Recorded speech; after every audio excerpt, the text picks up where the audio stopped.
আসসালামু আলাইকুম। আমাদের খামারে সব হাঁসের বাচ্চা আজকে বিক্রি করে দিলাম। তো বিক্রি করার মূল কারণ হচ্ছে আমাদের চারিপাশের যে পাতারের জমিগুলা সব বন্ধ হয়ে যাচ্ছে। মূলত মুখের জমিগুলা আগেই বন্ধ হয়ে গেছে। তো যার কারণে আমরা হাঁসের বাচ্চাগুলোকে বিক্রি করে দিচ্ছি।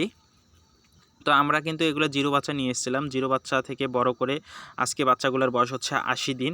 তো ৮০ দিনের মাথায় আজকে আমরা বিক্রি করে দিলাম। হাঁসের ওজন মোটামুটি ১ কেজি ২০০-৩০০ গ্রাম।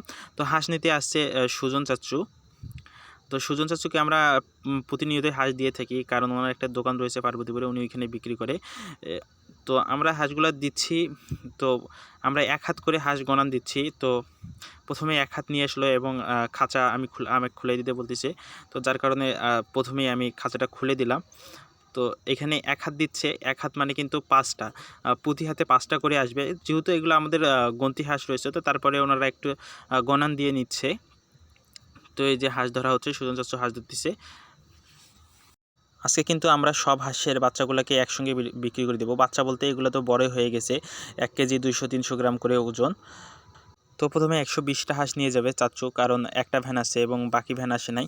তো প্রতি এই খাঁচার ৪ ভাগ রয়েছে, তো ৩০টা করে দিচ্ছে। ঘরে বাকি হাঁসগুলো রয়েছে, তো ঘরে একটু অন্ধকার, কারণ এখনও পিছনের কাগজগুলো উঠানো হয় নাই, কারণ এখনও ঠান্ডা। তো যাই হোক, তো এই পাশে রয়েছে রাজু চাচ্চুরও একটি ছোট খামার হয়েছে। তো রাজু চাচ্চুর হাঁসগুলো বিক্রি করবে, তো যার কারণে আমাদের হাঁসগুলো দেখতে আসছে। তো যদি আমার ভিডিওটি ভালো লেগে থাকে তাহলে চ্যানেলটি সাবস্ক্রাইব করে বেল আইকনে প্রেস করে পাশে থাকবেন।